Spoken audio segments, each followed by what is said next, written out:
Alright guys, hey, well welcome back to the channel. And today we will be talking about a couple things. Let me close this door here so we don't have to look at anything in there that is not essential. So, the Epiphone, it's done now. And so what did I do? Well, I bought the knobs, the new knobs for it, to kind of make it pop more, you know. And inherently, what happened was, when I was taking off the old knob here, I didn't know that the previous owner had glued it onto the post. So I was here cranking on it with my little tool. And eventually it came off and it totally snapped and busted the pot. So earlier today, I was making a video, but I kept, snipping with my nose, and it just, even when I did the playback, I was like, man, what the hell's wrong with me? So I'm doing like a retake, and I'm not going to try and be sniffing with my nose. Even I got annoyed. I was like, damn, shut up! So yeah. And so I ran in with an issue with here. And then, so what I did was, I went to go fix it and discovered that the ground wire for this post wasn't even soldered to the pot. So it was a good thing that, inadvertently that happened. So I fixed that, and then I had, a baggie full of junk pots. So just another 500 K pot. And then I put that in, and I didn't get any tone from the neck pickup, the 89. And so I said, what the hell? So I looked at some wiring diagrams, and I thought maybe it was wired wrong. So I just kind of switched the wires around, and that didn't fix it either. And I was like, well, what the hell's going on? So for the second time, what I did was, I just grabbed a regular full-size 500K pot and wired it in the way that I saw it originally. But then I also grounded the wires. Like on most of the diagrams, I see that there's a ground wire that actually connects to all of them, but there wasn't a ground wire connecting this pot to that pot, or this pot to that pot. So I daisy chained them, so, and then everything worked well. So I'll give you a demo of why I bought this Epiphone, is because even though I know that was probably going to be an 81, and usually you'll see an 85, 81, 85, Kurt Hammett kind of nonsense, this one had the gold label. And I was like, I don't think I've heard the gold label. And so it turns out that the gold label is more classic vintage style. So I think this is why I really liked the tone while I was playing it at Guitar Center San Bernardino, was it had more Gibson-y type tone in the middle position. And so another factor of the deal that this really is deal of the week when I got it was, so these pickups together are a little over $200, independently. So if the guitar was like $350, and you're buying it with two EMGs, real EMGs that are, I think this one sells for $120 new, and this one's like $99. I mean, you basically bought the whole guitar for $100, and this is a nice one. Shit, man. It's got really nice abalone, nice rosewood neck. The inlays are just, man, it's just one of those things, man. You know what I'm saying? So, but before I play it, so the Firefly guitars came in, and there she is, the new FFM guitar. She's a beauty. She's not perfect, like most women in our lives, she's beautiful, but she's got some flaws. And I think I'm going to overlook them. I already reached out to Guitar Gardens, let them know what's up. What's up? So now I have the three sisters. These two are like, nothing at all wrong with them. Very enjoyable. And this one is no exception either. I mean, it's nice. The neck is phenomenal. It really is. The flame maple, the flame. Yeah, it's really, really nice. It's got some mineral grains in there, but not bad. I can live with that. There's one guitar I bought a long time ago from Harley Benton. It had the nastiest mineral grain in it, and them bastards would not take it back, even though I didn't like it. They were like, F you, Todd, you have to keep it now. So I think I made something out of it, but yeah, so really, really nice figuring on that. The neck is absolutely immaculate. Nice movement on the veneer. So what's the problem? Well, in this particular model, you have to remember, Guitar Gardens does not control any of the QC. They're basically just the middle guy. Not even probably the middle guy. They're just the supplier, not the supplier, but the shipper, So these are coming in from overseas into here, and then as the orders are put out to Guitar Gardens, they just grab boxes that have numbers on them, and so when this batch came out, I'm sure, anyone who ordered them, they're all going to get something a little different. Are they all going to be the same? I don't know, but I don't want to take a chance because, this is already out of stock, and to send it back would mean the loss of the unit, because it plays great, sounds great. However, the Floyd Rosen here, the block is hitting the back right there. It's as far as I can go. I got to cut down the foam in the back. It's a little too thick still. That's what you're hearing. But right there, it's bottoming out. So the strings aren't really getting loose, barely. So that's because the CNC did not route the back of the cavity underneath here further back enough, like these are. So this is about, I measured it, it's about 3/4. These are about 3/4 and a half, and that little half is like 3 or 4 millimeters. But what it does is it totally releases the strings, so they become completely loose. Even on this one, the same thing, even more so here, and that's what you want in your Floyd Rose. You want to have that, be able to do those deep dives, but not on this. So this is where we're gonna go. Boom. Yeah.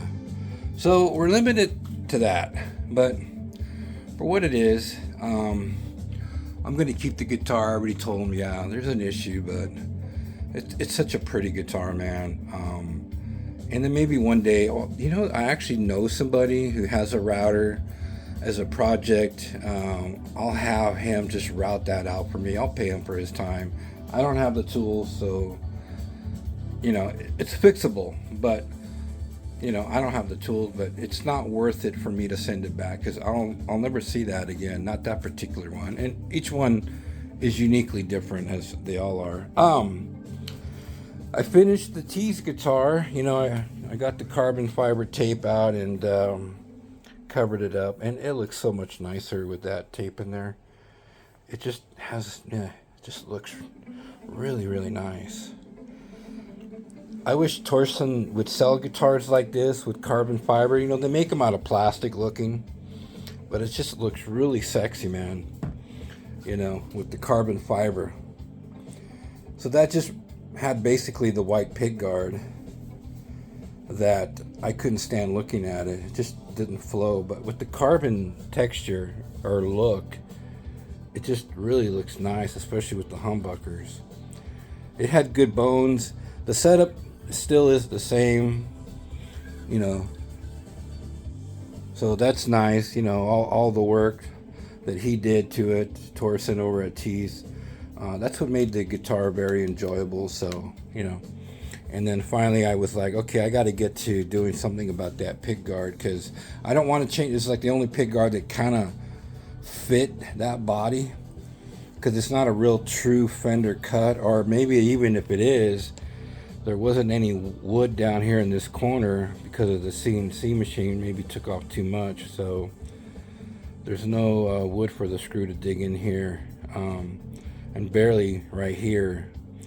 So I'm just making use of it, but I don't want to get rid of it really. I could sell it, but it's such a nice guitar. It's got, it's got a fatter neck, but I think it's good to go back and forth with guitars with slim necks and a little bit of a chunky neck, It's like sometimes you have a slim girlfriend and then sometimes you got a chubby girlfriend. It's okay. You can go back and forth. Skinny, chubby. It's all good. And also, I pulled the trigger on the AM4. You're going to go, what? You're crazy, dude. Well, here's the deal. I once had the FM3. I once owned that. It was a mother effort to program that unit. And it took a while, man. Like, I spent time with it. At that time, they were like $1,200, the FM3. And I got all into it, and I was like, man, the programming, the parameters, all that shit just overwhelmed me. And then also the FM3 had processor limitations that I didn't dig. Like, I was thinking, man, you spend $1,200 and you still got limitations. This is why I resorted to computer DSPs, because your computer is just way more powerful with much more memory to access the DSPs. So, and this almost became an issue because of the FedEx guy. He lied several times about coming to my house and saying I wasn't here, and was holding this package. I mean, I had to call and complain because that driver, it was the same driver. He never came to the door. I was here waiting for him and he never showed up. So I think his plan was to either steal it or force me to go pick it up at their local yard. But he didn't want to come here on this property. And, but everybody does, Amazon comes here, UPS comes here, no problem. But FedEx, shame on you. But I called and complained. And it turns out that, other residents here had complained about the same guy. Yeah. What a douchebag. And when he came and finally delivered this box, this was after I made some major complaints. He showed up at the door and I gave him a couple choice words, basically called him a scumbag and a liar and some other things. I said, don't ever come here again. You're just a lying piece of shit, dude. I don't have any respect for people who do that, and I'm a driver, so I know that, as a driver representing a company, you got to go the extra mile. You're getting paid to do something, come and do it. Don't tell people that you're doing something you're not, or you're leaving a tag on the door you didn't. There's no picture of the tag on the door, just a blank page. But anyway, they all got it resolved. Even the supervisors called me and we kind of nailed that bozo. All right, so let's get to that. Since that's finished now, finally, you can hear the 89. We talked about the FM4 and then also the Tease guitar. But I do have a health tip for you guys for today. Hold on. Okay, let me come over here to the kitchen. Here, I didn't invite you to my house. Who else does that on YouTube? You see, you got 63. I don't really mind. I'm a nobody, unpromoted. I hate Starbucks. I've never liked their coffee. Anytime I bought a cup by accident because I needed something, it was dreadful. Anyway, 3 years ago, somebody bought me a bigger bag of this for Christmas. It's a Christmas present because they know I'm a coffee drinker. This one, however, really surprised me. Their breakfast blend with notes of brown sugar and sweet oranges. This is a really good smooth coffee. I sparingly drink this. I don't always buy this. In fact, I rarely do because it's expensive. But 5 scoops to my 6 cups of water, and it's a real balanced cup of coffee. If you're looking for a good Starbucks coffee, you should give this a try. I think you would really like it. Is that the health tip for the day? No. The health tip for the day is, look, if you're over, hey, I'm not even getting paid for this promotion.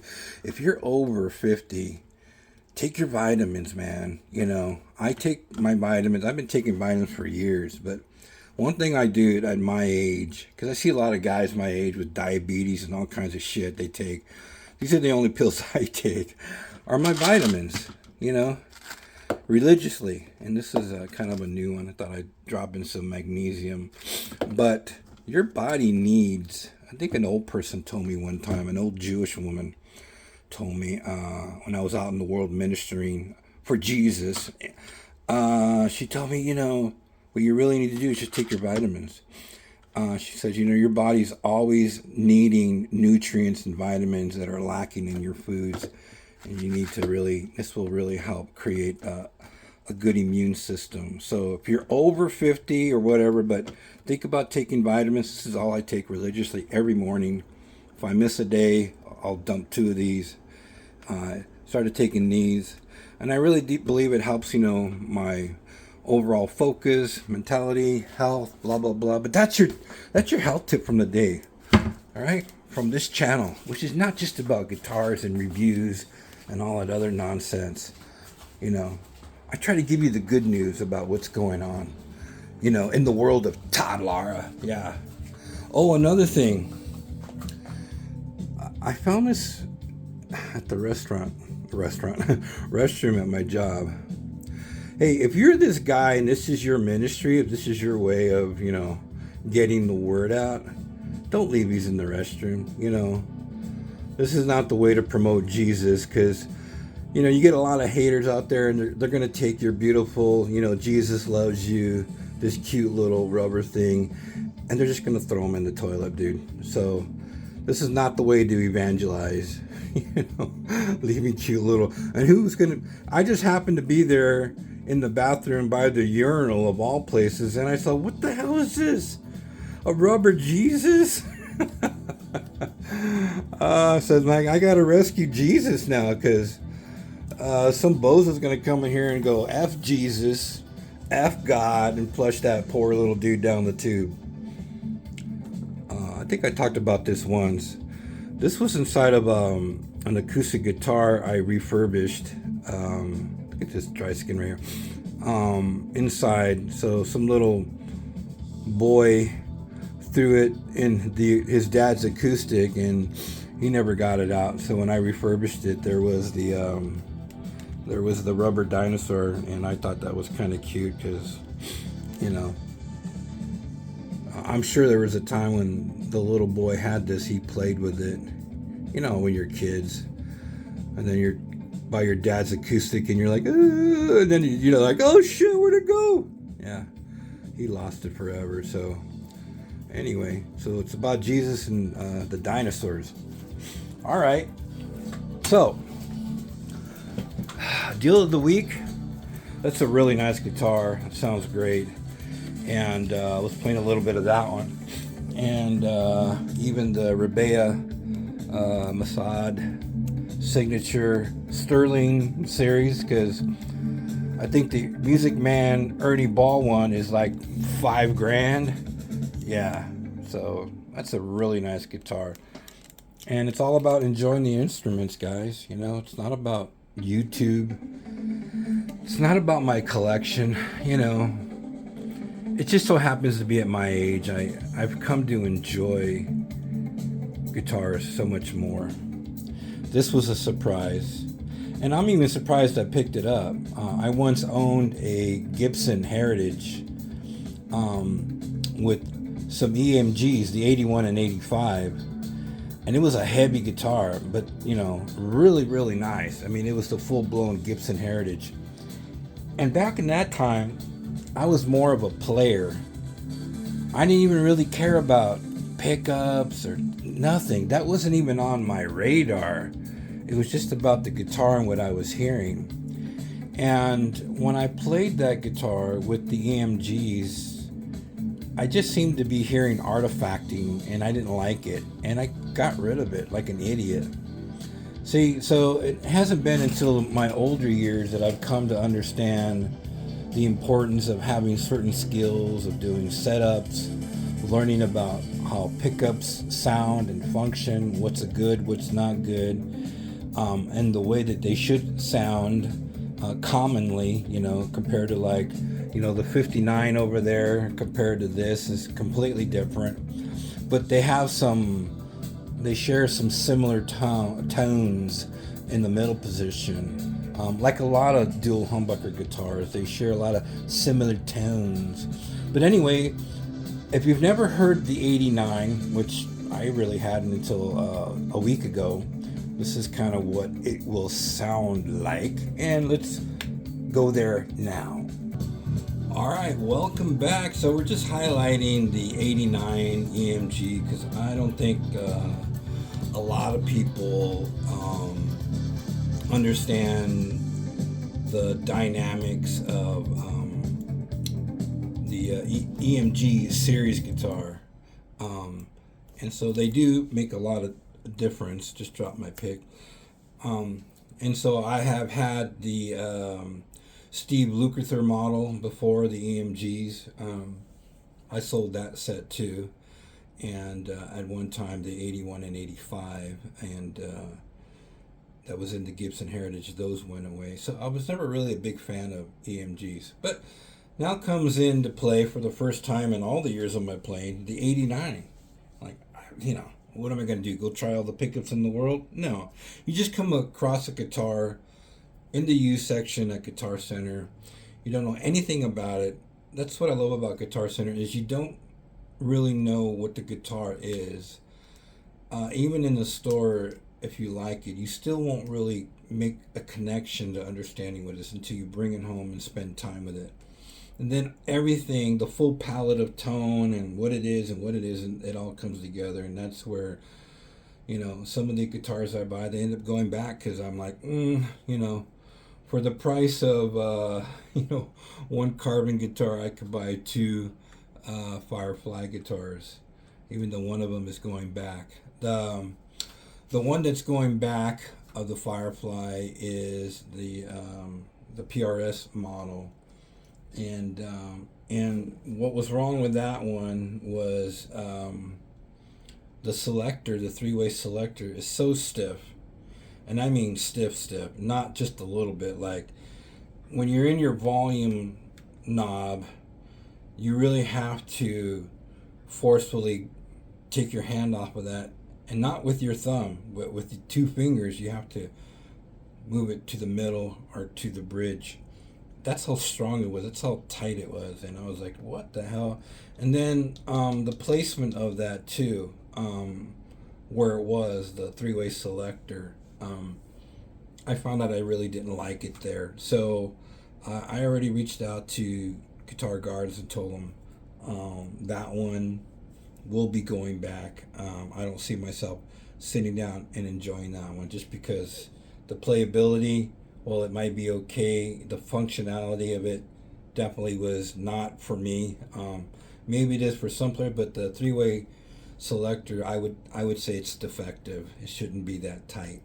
Way too firm. I have to use two fingers to move it, not just like click. It's not like you can just do that, It was nothing like that. So anyway, so this is the clean.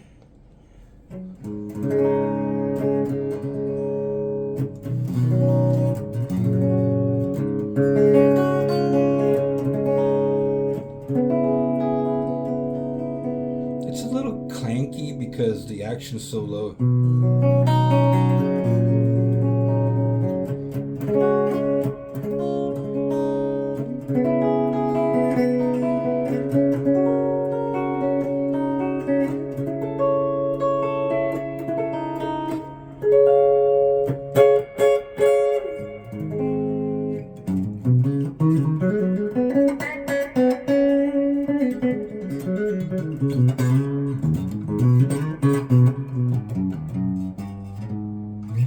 That's the sound I never got out of the 85.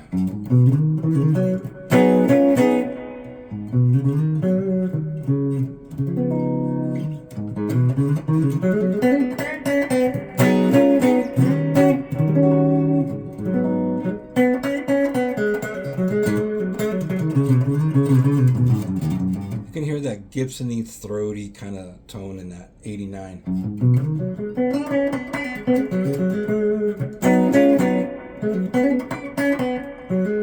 The 85 EMG doesn't really have that character.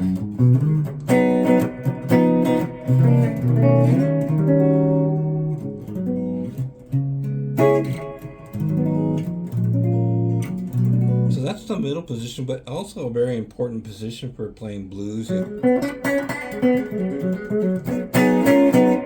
for that tone. And then the 89 by itself. Now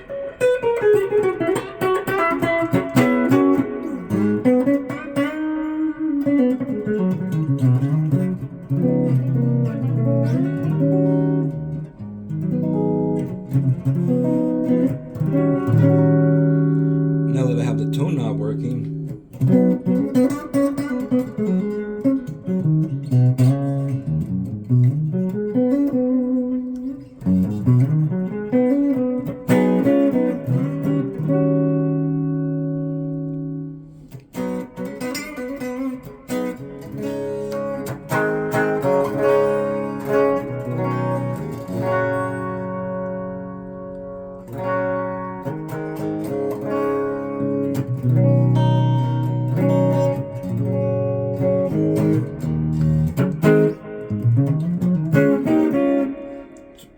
and because they're, active, I might want to lower that neck pickup a little bit more because it seems to be not too balanced with the bridge, but little adjustments. But the action on this is really, really low, so I have to kind of get used to that too. I'm probably going to take some 1000 grit sandpaper to the back of this to kind of get more of a satin kind of a feeling.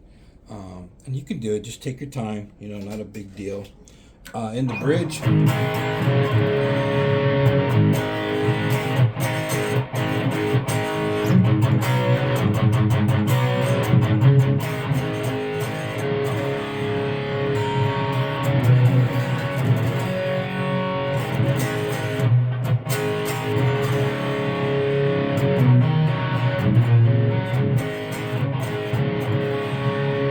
it's really compressed and tight at 81.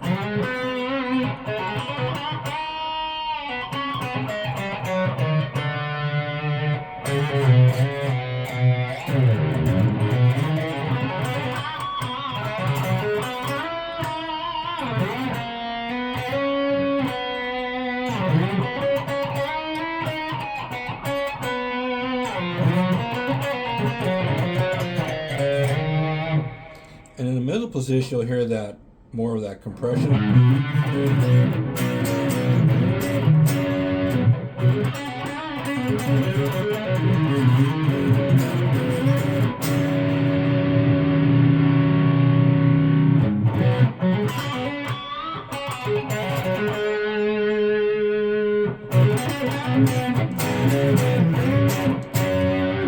I'm using some volume to kind of tame that.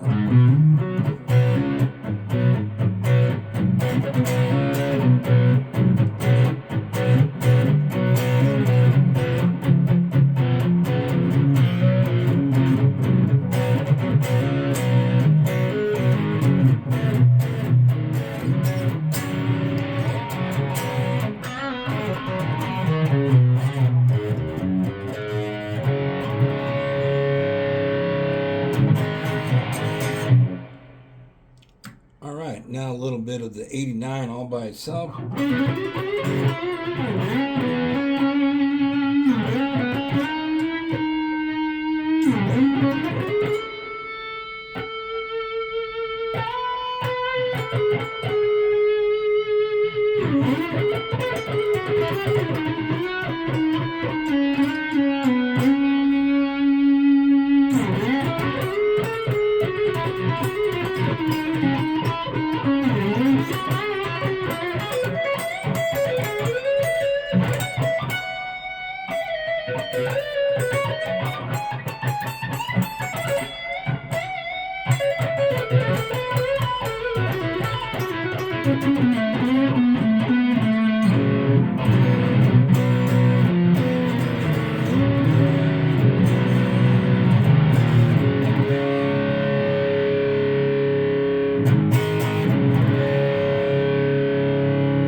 Drop down the volume a little bit.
So there you go, guys. That's the 89 EMG humbucker.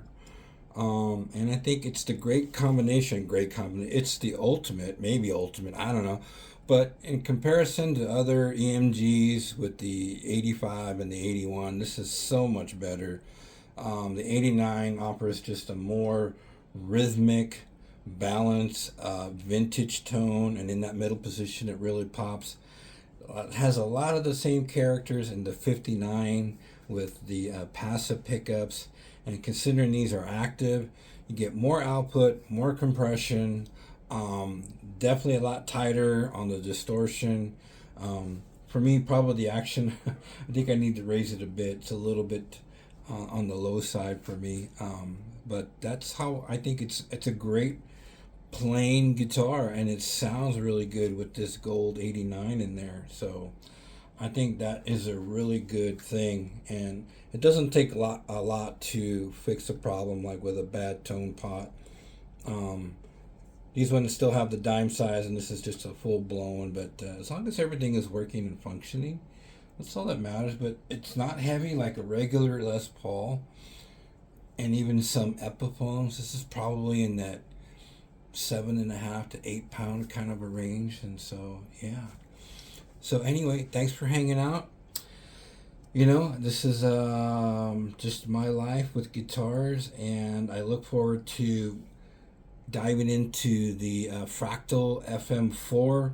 And the main reason I got it also is because it's supposed to offer simplicity, and that's what I really want to validate, because the FM3 was just a nightmare, you know, when it came to programming and the parameters, and all the years that I have spent with rack mounts and changing parameters. You know, it's just kind of like it becomes a lot. So supposedly the FM4 takes a lot of that complexity and just compresses it to make it simplified, because the Fractal sounds are just, they're the top of the line. So, you know, whether you're, you know, with Tonex or, you know, whatever, there's so many different other options too, but most people will agree that the Fractal just has a uniqueness that is in the professional world, you know. So it's just, you know, it all depends what it comes down to. But I'm gonna spend some time with it, check out the presets, see how it all works. I'll be having to watch tons of videos on the Fractal FM4. I want to try to learn how to navigate through it. Like, you know, now that I have it, what's the first thing I do, and how do I learn about it? So there's that learning curve that you go through with the Fractal unit. It's not like any other processor. The editor in itself can be simplified, and it can also, it has their expert mode, which means you got to know your shit. But there's a lot of guys that do this kind of stuff, you know. Anyway, that's enough rambling, but thanks for hanging out. And as always, have a blessed week, and thanks for hanging out on this channel that it's just a nice homegrown channel. And I even gave you some health tips today, guys. You know, where are you going to get that on any other channel? All right, take care.